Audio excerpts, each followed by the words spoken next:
So hello friends, मैं pastor Aryan Daniel आप सबका स्वागत करता हूँ हमारे channel the church of salvation में। आज थर्सडे है, आज संडे नहीं है एंड मैं फ्राइडे के लिए वीडियो रिकॉर्ड कर रहा हूँ। एंड फर्स्ट ऑफ ऑल, कैसे हैं आप सभी लोग?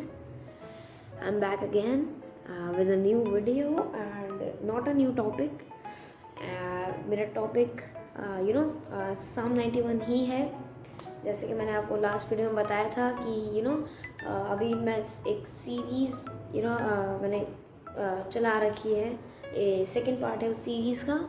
एंड मैं साम 91 वर्स बाय वर्स एक्सप्लेन कर रहा हूँ उस सीरीज़ में। सबसे पहले मैंने आपको थर्ड वर्सेस जो पहली 3 आयतें हैं उनको एक्सप्लेन किया था। एंड मैं आज 5 आयतें एक्सप्लेन करने वाला हूँ उसके बाद की। मैंने 5 वर्सेस इसलिए ली ताकि थोड़ा जल्दी ख़त्म हो जाए क्योंकि इस साम में 16 वर्सेस हैं एंड मैंने सिर्फ 3 ही के लिए 3 करके करता तो काफ़ी टाइम लगता। तो मैंने सोचा एक बार मैं 5 कर देता हूँ, बट मैं आपको अच्छे से समझाऊंगा ताकि आपको समझ आए। ऐसा ना हो ना कि आपको सर के ऊपर से निकल जाए। एक छोटा सा रिकैप, जो 3 वर्सेस मैं एक्सप्लेन करती वो ये हैं। सबसे पहले मैं आपको इंग्लिश में बताता हूँ। इंग्लिश में साम 91 में लिखा है, He who dwells in the shelter of the Most High will abide in the shadow of the Almighty. Second verse, I will say to my Lord, my refuge and my fortress, my God in whom I trust. Third verse, for he will deliver you from the snare of the fowler and from the deadly pestilence. ये तीनें वो आयतें थी जो मैंने आपको explain करी थी। मैं हिंदी वर्जन करना भूल गया, हिंदी में है, जो परम प्रधान के छाव के स्थान पर बैठा रहे वह सर्वशक्तिमान की छाया में ठिकाना पाएगा। मैं यहोवा के विषय कहूँगा कि वह मेरा शरण स्थान और गढ़ है, वह मेरा परमेश्वर है जिस पर मैं भरोसा रखता हूँ। वह मुझे बहेली के जाल से और महामारी से बचाएगा। ये है जो 3 आयतें मैंने एक्सप्लेन करी थी एंड उसके बाद की 5 आयतें मैं आपको वर्स बाय वर्स एक्सप्लेन करने जा रहा हूँ। Before I start my message, मैं प्रार्थना करना चाहूँगा आज के मैसेज के लिए परमेश्वर, आज के वीडियो के लिए। आप मुझे अगर प्रदान करें परमेश्वर, कृपा करें, आशीष करें सब लोगों के जो ये वीडियो देख रहे हैं। मेरे मुंह को ब्लेस करें परमेश्वर, मुंह मेरा हो पर शब्द आपके हो परमेश्वर, ज़बान मेरी हो पर आवाज़ आपकी हो। आमीन। हर एक शब्द जो मेरे मुंह से निकले वो आपकी हुजूरी में, आपकी मर्जी में निकले। आमीन। धन्यवाद यीशु, तेरी हुजूरी यहाँ है परमेश्वर। जितने भी लोग ये वीडियो देख रहे हैं उन सब से तू बात कर परमेश्वर। जितने लोग अपनी हीलिंग का वेट कर रहे हैं, अपने ब्रेक थ्रू का वेट कर रहे हैं, अपने आंसर का वेट कर रहे हैं, उनसे बात कर परमेश्वर मेरे ज़रिए, यीशु मसीह के नाम में। आमीन।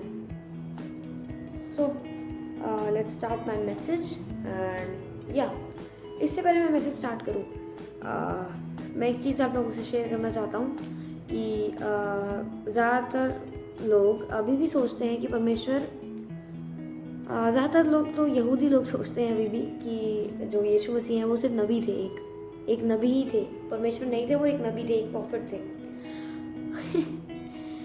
नहीं दोस्त, वो एक प्रॉफिट नहीं थे जिसके जो मुर्दे जला सकता है, जो लंगड़े चला सकता है, जिसके बस छूने से 12 साल का लहू बहना बंद हो सकता है, जो अंधों को आंखें दे सकता है, जो कानों को कान दे सकता है, जो लंगड़ों को चला सकता है, जो मुर्दों को जला सकता है, जो यार की बेटी को जिंदा कर सकता है, जो लाजरस को मुर्दों में से जला सकता है, वो नबी हो सकता है। जो पानी पे चल सकता है वो नबी हो सकता है। लोग मूसा का एग्जाम्पल लेते हैं कि मूसा के द्वारा लाल समुद्र 2 भाग हुआ था, तो यीशु मसीह को भी वो लोग प्रॉफिट मानते हैं। पर यीशु मसीह ने समुद्र 2 भाग नहीं किया, वो पानी पे चले, उन्होंने अंधों को आंखें दी, लंगड़ों को चलाया, गूंगों को मुंह दिया, गूंगों को ज़बान दी। आमीन। बहरों को कान दिए। वो 2000 साल पहले चंगा करता था और 2000 साल बाद भी अभी भी चंगा करता है। आमीन। कुछ लोगों का माइंडसेट ये है, मन फिराओ। कुछ लोगों का माइंडसेट ये है, वो प्रभु यीशु मसीह को अभी भी तक प्रॉफिट मानते हैं। क्यों? वो प्रॉफिट नहीं थे, वो स्वयं प्रभु यीशु परमेश्वर थे, सर्वशक्तिमान ईश्वर थे। थे, हैं और रहेंगे। आमेन। हाँ, सो आज का मैं मैसेज स्टार्ट करता हूँ। सो जो 4th वर्स है, पहले मैं इंग्लिश में बता देता हूँ। सो 4th वर्स में लिखा है, ही will cover you with his pinions and under his wings, and you will find refuge. His faithfulness is shield and buckler. So कुछ वर्ड्स मतलब मैंने भी जब मैं इसे स्टडी कर रहा था साम 91 को, मैंने भी ये वर्ड्स नए सीखे थे, ये बकलर और pinions. So first of all, he will cover you with his pinions. Hindi में गई, आई एम सॉरी। वह तुझे अपने पंखों की आड़ में ले लेगा और तू उसके पैरों के नीचे शरण पाएगा। उसकी सच्चाई तेरे लिए ढाल और झीलम ठहरेगी। सो हिंदी में तो और साफ साफ लिखा है, वह तुझे अपने पंखों की आड़ में ले लेगा और तू उसके पैरों के नीचे शरण पाएगा। उसकी सच्चाई तेरे लिए ढाल और झीलम ठहरेगी। ये तो सुन के ही पता चल रहा है, बट मैं आपको इंग्लिश का रेफरेंस देके समझाना चाहता हूँ। So he will cover you with his pinions. So pinions होता है जो विंग होता है, जो पंख होता है, उसकी आउटर लेयर को पिनियन कहते हैं, या फिर आउटर लेयर को कह सकते हैं, या फिर जो विंग होता है उसकी जो एज पार्ट होता है उसको हम लोग पिनियन कहते हैं। सो लिखने वाला इस प्रकार इसलिए लिख रहा है, इस वर्ड का इसलिए इस्तेमाल हुआ है यहाँ पर, ताकि हम लोगों को पता चले कि परमेश्वर जब हमें अपने पैरों के नीचे ढांपता है तो वो पूरी तरह हमें ढांप लेता है। आमेन। सो आगे लिखा है, and you will find refuge. And you might find refuge नहीं, यू विल फाइंड रेफ्यूज। आमेन। आपको शांति मिलेगी, आपको वो शरण स्थान मिलेगा कि हाँ, ये मेरा शेल्टर है, उसके पैरों के नीचे मेरा शेल्टर है। आमेन। सो आगे लिखा है, his faithfulness is a shield and बकला। सो शील्ड तो आपको पता है, वो बड़ी सी जो ढाल होती है, जो सोल्जर्स ऐसे मतलब पुराने टाइम में ऐसा रखते थे, ज़मीन पर टिका के, तो बहुत बड़ी शील्ड होती थी, वो बड़े अटैक से बचाती थी हमें। बट बकलर होता है एक स्मॉल शील्ड, लाइक जो ऐसे यहाँ पे पहनते हैं ना, वो उसे कहते हैं बकलर। जैसे कैप्टन अमेरिका, आपने सुना तो होगा, कैप्टन अमेरिका जैसे उसकी शील्ड है, वैसे उसको बकलर कहते हैं। शील्ड होती है एक बड़ी सी ढाल, और बकलर भी शील्ड ही होती है, बट वो छोटी शील्ड होती है जो यहाँ पर पहनते हैं। सो बकलर का इसलिए यूज़ हुआ है कि शील्ड हमें बड़े अटैक से बचाती है। जब बड़ी डिफ़िकल्टीज हमारी लाइफ में आती है तो शील्ड हमें उस चीज़ से बचाती है। परमेश्वर के जो पर हैं वो हमें बड़े अटैक से बचाते हैं, एज अ शील्ड वो काम करते हैं। But and buckler, so small shield, small shield small attack से ही बचा सकती है। सो बकलर और शील्ड का इसलिए यहाँ पर यूज़ हुआ है ताकि हमें पता चल सके, क्योंकि परमेश्वर हमको बड़ी प्रॉब्लम से भी बचाएगा और छोटी प्रॉब्लम से भी। जो बड़ी बड़ी प्रॉब्लम्स होती हैं और छोटी छोटी प्रॉब्लम्स होती हैं, परमेश्वर उनको दूर नहीं करेगा, वो प्रॉब्लम्स को आने देगा और वो आपको बचाएगा और आपको फेथ स्ट्रेंथन करेगा, फेथ को आपके स्ट्रॉन्ग बनाएगा इन सब प्रॉब्लम से। हमें सो इसलिए शील्ड और बकलर का यूज हुआ है। शील्ड आपको बड़े अटैक से बचाती है, एंड बकलर आपको छोटे अटैक से। परमेश्वर को चिंता है बड़े आपके जब लाइफ में बड़ी डिफिकल्टीज आती है तब भी वो आपको बचाता है बड़ी डिफिकल्टी से, एंड छोटी डिफिकल्टीज आती है उससे भी वो आपको बचाता है। आमेन।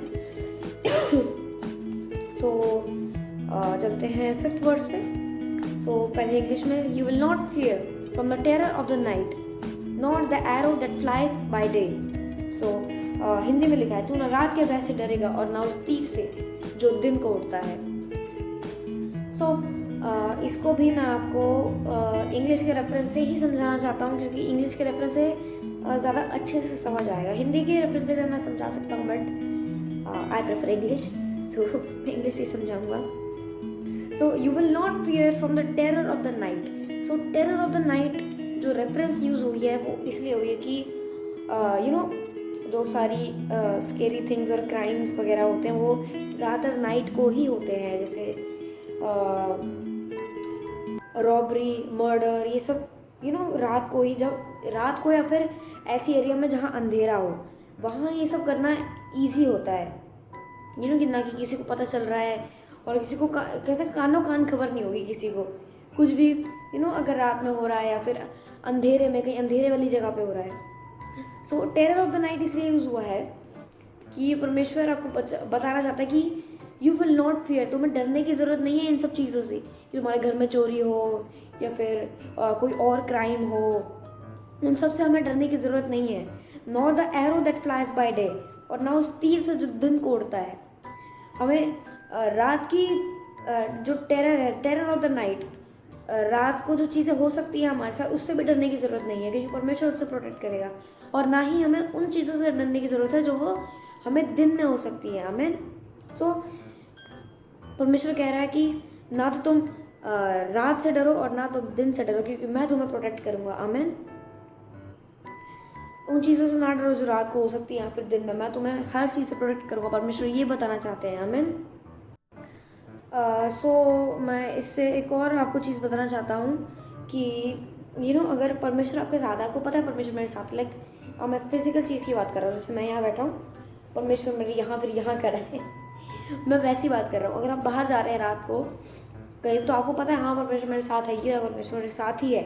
सो जब आपको माइंड सेट ये होगा कि हाँ परमेश्वर मेरे साथ खड़ा है, मेरे साथ जा रहा है, मेरे साथ आ रहा है। साम 121 वो हमारी आने और जाने में रक्षा करता है। जब आपको ये चीज़ पता होगी कि हाँ परमेश्वर मेरे साथ है, तब आपको ये चीज़ों से डरने की ज़रूरत नहीं होगी कि मेरे साथ रात में क्या हो सकता है, मेरे साथ दिन में क्या हो सकता है, क्योंकि आपको पता है कि परमेश्वर मेरे हर टाइम साथ है। आमीन। सो इस वर्ष में आपको ये समझाना चाहता हूँ, आपको डरने की ज़रूरत नहीं है इन सब चीज़ों से, क्राइम्स वगैरह एंड रॉबरी, मर्डर, शडर, इन सब से आपको डरने की ज़रूरत नहीं है क्योंकि परमेश्वर आपके साथ है हमेशा। आमीन। वो ना को कभी छोड़ेगा ना कभी त्यागेगा। आमीन। सो आगे बढ़ते हैं हम लोग छठी आयत की तरफ। सो छठी आयत में इंग्लिश में लिखा है, not the pestilence that stalks in the darkness, not the destruction that waste at noon day. So Hindi में लिखा है, ना उस मरी से जो अंधेरे में फैलती है और ना उस महारोग से जो दिन दोपहरी में उजाड़ता है। सो इस वर्ड से जो पढ़ के ही समझ में आ जाता है वो है कि यहाँ पर डेंजर, फिर से डेंजर की बात हो रही है। जैसे फिफ्थ वर्स में भी था टेरर ऑफ द नाइट और the arrow that flies by day. So इसमें भी डेंजर की बात हो रही है। सो हम लोग कह सकते हैं कि danger is always there. Danger हमेशा है, चाहे रात हो, चाहे दिन हो, चाहे शाम हो, सुबह, जो टाइम हो, danger is always there. But you know one thing, so is God. आमीन। जैसे डेंजर हमेशा बाहर ही रहता है, परमेश्वर भी रहता है। जैसे डेंजर पूरे दिन में, no matter what time it is, danger हमेशा है, वैसे ही परमेश्वर भी हमेशा है। आमीन। सो इस वर्ड से मैं आपको ये समझाना चाहता हूँ कि हमेशा परमेश्वर मैं कह सकता हूँ हमारे लिए अवेलेबल है। आमीन। हमारे लिए अवेलेबल है परमेश्वर, हमारे लिए डेंजर भी अवेलेबल है। बट अगर हम उसके पैरों के नीचे हैं तो हमें डेंजर से डरने की ज़रूरत नहीं है। आमीन। सो ये है 6 वर्ड्स एंड इसमें कुछ समझाने वाला इतना कुछ था नहीं। सो मेरी फेवरेट वर्ड्स की तरफ बढ़ते हैं, 7th वर्ड्स की तरफ। सो it says 1,000 may fall at your side and 10,000 at your right hand, but it shall not come near you. Amen. Hindi में मुझे पढ़ने की ज़रूरत तो वैसे नहीं है, बट पढ़ लेता हूँ। तेरे निकट 1000 और तेरे दाहिनी ओर 10,000 गिरेंगे, परंतु वह तेरे पास ना आने पाएगा। आमीन। सो हाँ, इस वर्ड से मैं आपको ये समझाना चाह रहा हूँ कि चाहे जितनी भी महामारियाँ, जितनी भी बीमारियाँ, जितना भी डेंजर, चाहे कैंसर स्टेज 100 हो, कोविड 120 हो, कोविड 170 हो, कैंसर 1000 भी आ जाए, कैंसर स्टेज 4 की जगह 1000 भी आ जाए, आपको कुछ डरने की ज़रूरत नहीं है। 1,000 में fall at your side and 10,000 at your right hand. आमीन। 1000 तेरे दाईं ओर, 10,000 तेरे बाईं ओर गिरेंगे, पर एक भी तेरे पास ना आने पाएगा। हमें किसी चीज़ से भी डरने की ज़रूरत नहीं है। इस भजन संगीता में लिखा है कि 1000 महामारियाँ, 10,000 महामारियाँ इधर उधर गिरेंगी, पर तेरे पास कोई ना आने पाएगी। हमें किसी भी बीमारी से डरने की ज़रूरत नहीं है। जब हमें पता है कि परमेश्वर हमारे साथ है, हम उसके पैरों के नीचे, हम उस स्थान पे है जहाँ परमेश्वर सर्वशक्तिमान की छाया हम पे गिर रही है, तो हमें डरने की बिल्कुल भी ज़रूरत नहीं है। आमीन।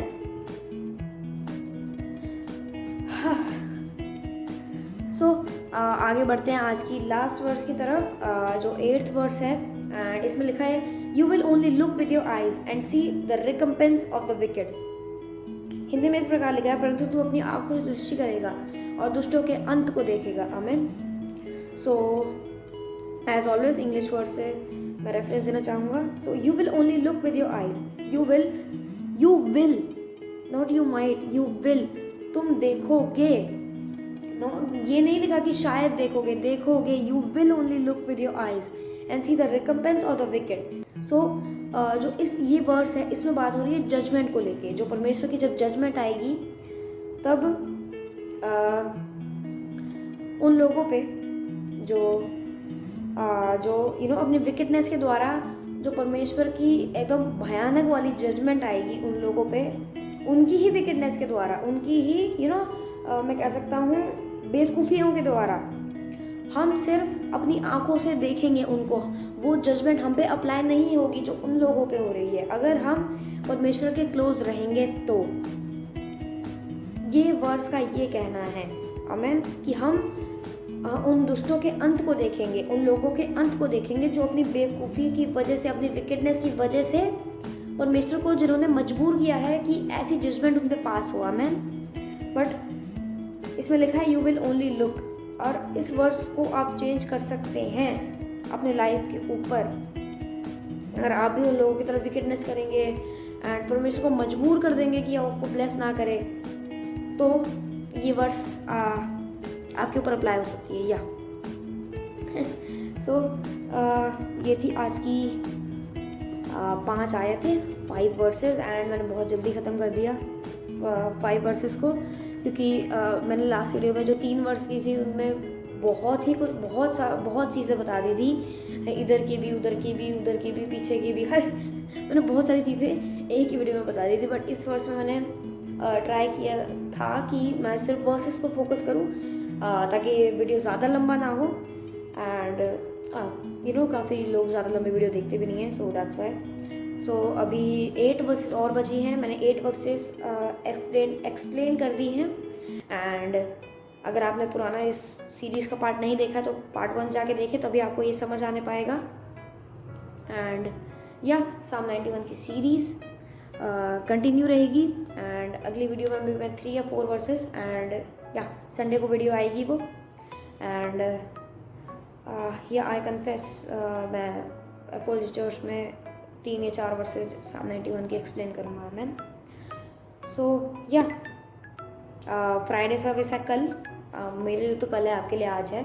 सो फ्राइडे सर्विस में ज़रूर जाएं, फ्राइडे सर्विस ज़रूर अटेंड करें। एंड मैं मिलता हूँ आप लोगों को संडे को एफओजी चर्च में। आमीन। या परमेश्वर का अनुग्रह और शांति आप लोगों के साथ और मेरे साथ हमेशा बना रहे। एंड मैं मिलता हूँ आप लोगों को नेक्स्ट वीडियो में, तब तक के लिए stay tuned and bye bye.